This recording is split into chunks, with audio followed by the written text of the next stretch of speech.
ಭಾರತದಲ್ಲೊಂದು ಕೋಟೆ ಇದೆ. ಹಗಲಿನಲ್ಲಿ ಪ್ರವಾಸಿಗರಿಂದ ತುಂಬಿರುತ್ತೆ. ಆದರೆ ಸೂರ್ಯ ಮುಳುಗಿದ ಮೇಲೆ ಇಲ್ಲಿ ಯಾರಿಗೂ ಪ್ರವೇಶವಿಲ್ಲ. ಯಾಕೆ ಗೊತ್ತಾ? ಈ ಕೋಟೆಯೊಳಗೆ ರಾತ್ರಿ ವಿಚಿತ್ರ ಶಬ್ದಗಳು ಕೇಳಿಸುತ್ತವೆ ಅನ್ನೋ ನಂಬಿಕೆ ಇದೆ. ಇದು ರಾಜಸ್ಥಾನದ ಭಾನಗಢ ಕೋಟೆ. ರಾಜಸ್ಥಾನದ ಅಲ್ವಾರ್ ಜಿಲ್ಲೆಯಲ್ಲಿರುವ ಭಾನಗಢ ಕೋಟೆಯನ್ನು 17ನೇ ಶತಮಾನದಲ್ಲಿ ರಾಜ ಮಧೋಸಿಂಗ್ ನಿರ್ಮಿಸಿದನೆಂದು ಹೇಳಲಾಗುತ್ತದೆ.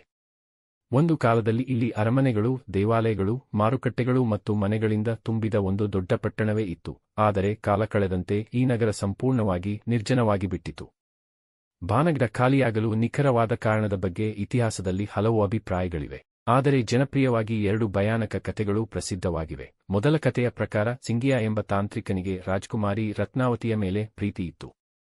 ಆದರೆ ಅವನ ಪ್ರೀತಿ ನಿರಾಕರಿಸಲ್ಪಟ್ಟಿತು. ಕೋಪಗೊಂಡ ತಾಂತ್ರಿಕನು ಭಾನಗಢಕ್ಕೆ ಶಾಪ ನೀಡಿದನೆಂದು ಸ್ಥಳೀಯ ದಂತಕತೆ ಹೇಳುತ್ತದೆ. ಇನ್ನೊಂದು ಕಥೆಯ ಪ್ರಕಾರ ಕೋಟೆಯ ಪ್ರದೇಶಕ್ಕೆ ಸಂಬಂಧಿಸಿದ ಒಬ್ಬ ಸಾಧು ಒಂದು ಷರತ್ತು ಹಾಕಿದ್ದನು: ಕೋಟೆಯ ನೆರಳು ತನ್ನ ವಾಸಸ್ಥಳವನ್ನು ಮೀರಬಾರದು. ಆದರೆ ಕಟ್ಟಡಗಳು ಎತ್ತರವಾದ ನಂತರ ಶಾಪ ಬಿದ್ದಿತೆಂದು ಕತೆ ಹೇಳುತ್ತದೆ. ಆದರೆ ಇಲ್ಲಿ ಒಂದು ಮುಖ್ಯ ವಿಷಯ ಇದೆ. ಈ ಶಾಪದ ಕತೆಗಳಿಗೆ ದೃಢವಾದ ಐತಿಹಾಸಿಕ ಸಾಕ್ಷ್ಯವಿಲ್ಲ.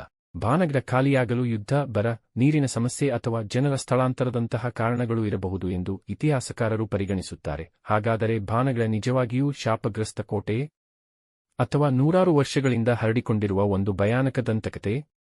ಉತ್ತರ ಇನ್ನೂ ನಿಗೂಢವಾಗಿಯೇ ಉಳಿದಿದೆ. ನಿಮಗೆ ಇಂತಹ ಹಾರರ್ ಹಿಸ್ಟರಿ ಕಥೆಗಳು ಇಷ್ಟವಾದರೆ ಸಬ್ಸ್ಕ್ರೈಬ್ ಮಾಡಿ.